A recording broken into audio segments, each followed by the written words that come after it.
नमस्कार। इस समय हम मौजूद हैं औराई के सहसेपुर गांव में, और सहसेपुर गांव में सीनियर आईएएस मध्य प्रदेश शासन के अपर मुख्य सचिव एस.एन. मिश्रा साहब के यहाँ श्रीमद् भागवत कथा प्रसाद का कार्यक्रम यहाँ आयोजित है, जिसमें जनपद ही नहीं बल्कि देश और प्रदेश की तमाम हस्तियों की मौजूदगी है। अब हम आपको लिए चलते हैं सीधे उस स्थान पर जहां प्रसाद वितरण कार्यक्रम में मौजूद हैं तमाम पितरों के मोक्ष के महायज्ञ का यह कार्यक्रम और क्षेत्र के सहसेपुर गांव में सीनियर आईएएस एस.एन. मिश्रा के आवास पे चल रहा है। इस दौरान श्रीमद् भागवत कथा प्रसाद वितरण कार्यक्रम में तमाम क्षेत्रों से तमाम अधिकारी, राजनयिक, जज और तमाम गणमान्य शामिल। सीनियर आईएएस सहसेपुर गांव निवासी एस.एन. मिश्रा साहब का आवास और आवास पर आयोजित है श्रीमद् भागवत कथा में प्रसाद वितरण का कार्यक्रम, जिसमें जनपद, देश प्रदेश के तमाम गणमान्य, तमाम हस्तियां मौजूद हैं। हम आपको सीधे लिए चलते हैं उस स्थान पर जहां गणमान्यों की मौजूदगी है, जहां खुद एस.एन. मिश्रा साहब स्वागत कर रहे हैं अतिथियों का।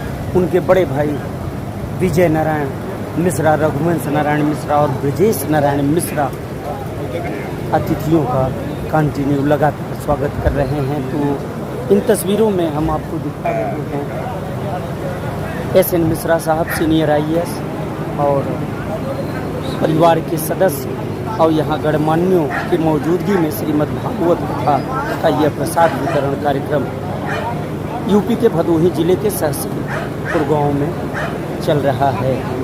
परिवार के सदस्यों में रघुवंश नारायण मिश्रा जी हैं। हम बात करते हैं रघुवंश भैया, प्रसाद वितरण का कार्यक्रम है, बहुत सुंदर कथा हुआ। आज प्रसाद वितरण के कार्यक्रम के मौके पे क्या कहना चाहेंगे? बस यही है कि हमारे साथ जो पूर्वजों के प्रति एक कार्यक्रम हम लोगों ने आयोजित किया, इसमें आप सभी लोगों का अविस्मरणीय सहयोग प्राप्त हुआ। हम सभी लोगों का धन्यवाद देते हैं, आभारी हैं। आप लोगों ने उपस्थिति दर्ज करा करके हमारे कार्यक्रम को सफल बनाया, इसके लिए हम यही हैं। धन्यवाद। तो ये थे एस.एन. मिश्रा साहब के भाई रघुवंश नारायण मिश्रा अतिथियों का लगातार स्वागत कर रहे हैं। तमाम अतिथियों की मौजूदगी आप तस्वीरों में देख सकते हैं, और आवास पे लगातार गणमान्यों से लेकर विशिष्ट जनों से लेकर आम से लेकर खास लोगों तक की आवाजाही यहाँ पे सुबह से चल रही है और देर शाम तक ये सिलसिला अनवरत जारी है। आज प्रसाद वितरण का कार्यक्रम है श्रीमद् भागवत कथा में। बहुत सुंदर कथा हुई थी और उतना ही सुंदर यहाँ का कार्यक्रम क्या कहेंगे? ईश्वर की कृपा से बड़ा ही अच्छा कार्यक्रम संपन्न हो रहा है, और मैं यही कहना चाहूँगा ऐसे ही जो है सहयोग मिलता रहे। तो ये थे Brajesh Narayan Mishra senior IAS SN. Mishra साहब के सबसे छोटे भाई हैं, और अतिथियों का स्वागत यहाँ कार्यक्रम चल रहा है। परिवार के सभी सदस्य यहाँ स्वागत कर रहे हैं। साथ ही आप देख सकते हैं खुद एस.एन. मिश्रा साहब और उनके परिवार के सभी सदस्यों की ओर से ये श्रीमद् भागवत कथा व्रत कार्यक्रम में यहाँ गणमान्यों की मौजूदगी है। तो मैं चर्चा कर रहा था कि हम बताएंगे क्या खासियत है आईएएस एस.एन. मिश्रा साहब की, साथ ही उनके परिवार की भी इस बारे में हम बताएंगे। और आप देख सकते हैं एक तस्वीर हम आपको और सीधे दिखाते हैं, और इन तस्वीरों में आप देख सकते हैं किस तरह से यहाँ अतिथियों की मौजूदगी खुद मौजूद हैं। एस.एन. मिश्रा साहब अतिथियों की लगातार स्वागत और आगमनी कर रहे हैं, परिवार के सभी सदस्य। और मैं जो चर्चा कर रहा था कि उनके बड़े भाई विजय नारायण मिश्रा जो यजमान थे श्रीमद् भागवत कथा के, तो हम आपको बताने वाले थे कि आखिर क्या खासियत है एस.एन. मिश्रा साहब और उनके इस परिवार की। तो आपको बता दें सीनियर आईएएस एस.एन. मिश्रा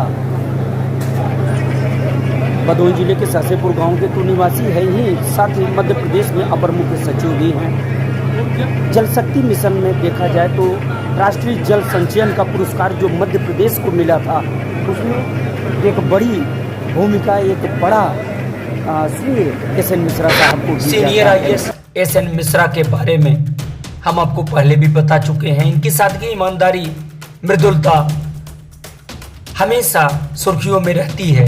क्या कुछ कहा है पूर्व सांसद और भाजपा राष्ट्रीय परिषद के सदस्य गोरखनाथ पांडे ने senior IAS S N Mishra के बारे में सुनिए। जो सीनियर IAS अधिकारी हैं, जो मध्य प्रदेश के विभिन्न दायित्वों का निर्वहन करते रहे हैं, कभी जिलाधिकारी के रूप में, कभी विभिन्न पदों पर।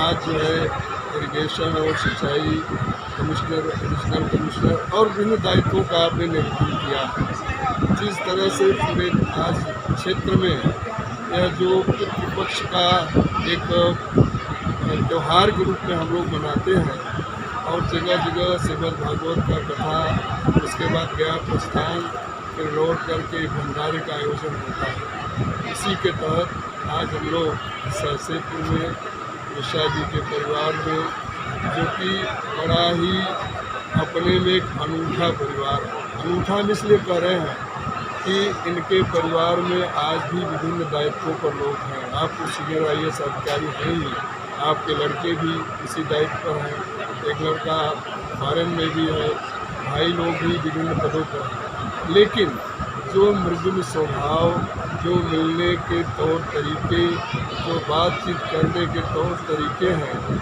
उससे लगता नहीं इतने बड़े पद प्रतिष्ठा पर रहते हुए जिस शालीनता से, जिस अपनेपन से, जिस तरह से लोगों से मृदुल स्वभाव से मिलना जुलना होता है, यह कम ही लोगों में देखने को मिलता है। आज इस जनपद का इसलिए हम कह रहे हैं कि जनपद भदोही में बहुत सारे दायित्वों को लोग आज भी हैं, पहले भी रहे हैं, चाहे राजनीतिक क्षेत्र हो, चाहे सामाजिक क्षेत्र हो, चाहे अन्य दायित्वों के क्षेत्र रहे हों, लेकिन उनमें यह परिवार अपने में एक अलग ही है।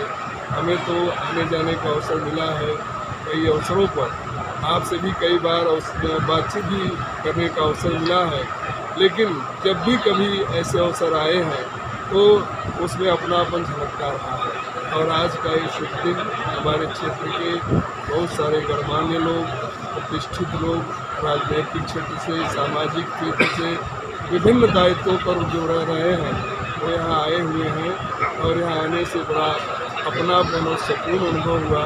हम तो मिश्रा जी के परिवार को और इनके बड़े भाई, छोटे भाई, बच्चों से काफ़ी समय से मिलना जुलना रहा है, लेकिन आपसे टेलीफोनिक वार्ता तो होती रही, एक दो बार मुलाकात भी हुई है, लेकिन जो आने जाने के बाद जो अपनापन मिलता है वो अपने में प्रशंसनीय है। और आज का ये दिन पूरे क्षेत्र के लोगों का समागम हो रहा है। हम लोग आए, आप लोगों से मिलना जुलना हुआ, बड़े भाई और परिवार के लोग और क्षेत्र से बहुत सारे सम्मानित लोग जो यहाँ बैठे हुए हैं। और साहब जो बहुत पहले हम लोगों के राजनीतिक क्षेत्र में इनसे कुछ सीख लिया करते थे, आज 80 साल की अवस्था को क्रॉस करने के बाद भी अभी पूरे अपने जोश खरोश से अपना क्षेत्र के लोगों में मिलना जुलना रहता है। और इस क्षेत्र के भी बहुत सारे गणमान्य लोग, प्रधानगण, पूर्व प्रधानगण, विभिन्न राजनीतिक क्षेत्रों में और अन्य अधिकारी के रूप में काम कर रहे हैं, और बड़ा ही अच्छा लग रहा है।